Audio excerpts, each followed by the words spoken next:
I woke up last week asking myself, what did I even learn this week?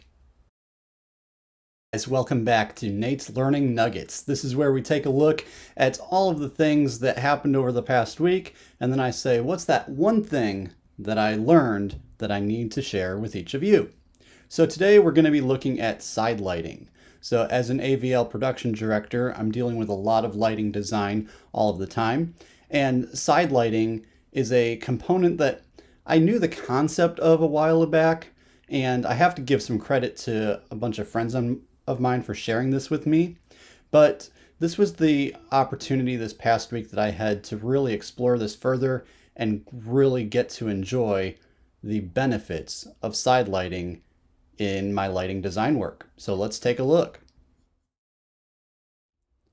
So I had been battling a challenge where I was able to get light around people lit evenly at a traditional 3-point lighting setup. So that means you have a backlight and then two front lights that are at 45-degree angles from one another.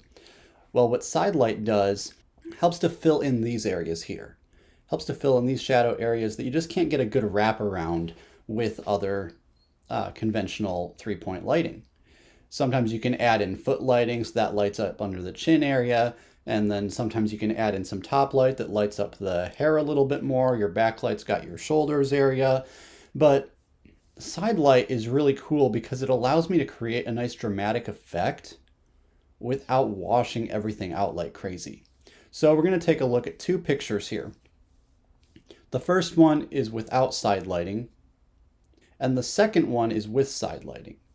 Now, what's nice about a normal setup is that if I just want to get a nice even light wash on somebody, even adding side light in there at lower amounts can really help to fill out everything evenly to get a nice even coverage around everything.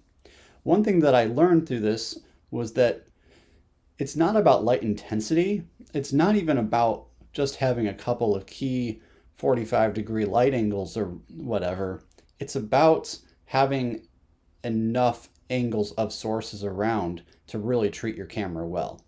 In my world, I'm at the point where the camera takes priority over everything, so I need to make sure it looks really good on camera. And frankly, the human eye is much more forgiving to what you see on a person's face than a camera. So how do you make use of this and take advantage of it all and apply it? Side light. Now, there's many ways of incorporating side light. One is you could have side light coming from almost below, so it's shooting up at you from the side. Another option is straight at you from the side. The challenge with that one is finding a way to mount it, and by being at that angle, it can very easily blind a person if you're not careful. And then the other option is from their side above their head, so almost a 45 or 35 or whatever type of rough angle above them from the side on either side can really help to fill that out.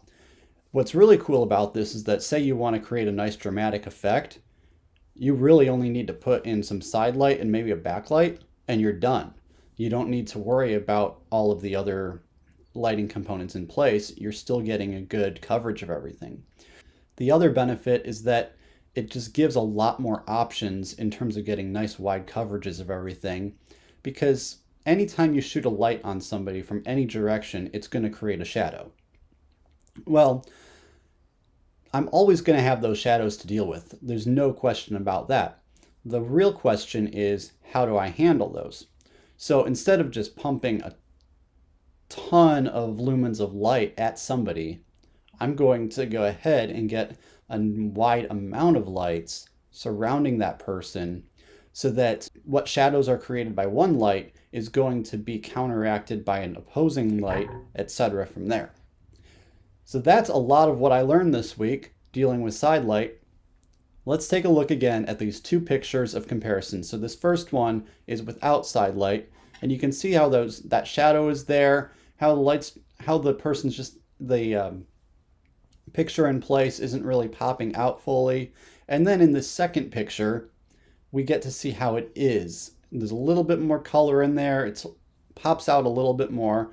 To be fair, these pictures are just of gray mannequin heads, so that only gets you so far. But it gives a really good indication of how your lighting's going to be for the real person. Also, as a bonus, use some type of a mannequin head or a stand-in or someone like that when you're getting your lighting set up. It will take your lighting to the whole next level and really handle and limit a lot of frustrations you'll deal with down the road, especially in rehearsal settings when people actually walk on stage and it all of a sudden looks different than what you had planned. That's a problem. Anyway, that's a bonus one on Nate's Learning Nuggets. So remember, Sidelight, enjoy it, use it, explore it, take advantage of it, and I will see you next time right here on Nate's Learning Nuggets as we ask, what did you learn this past week? Let me know in the comments and like and subscribe.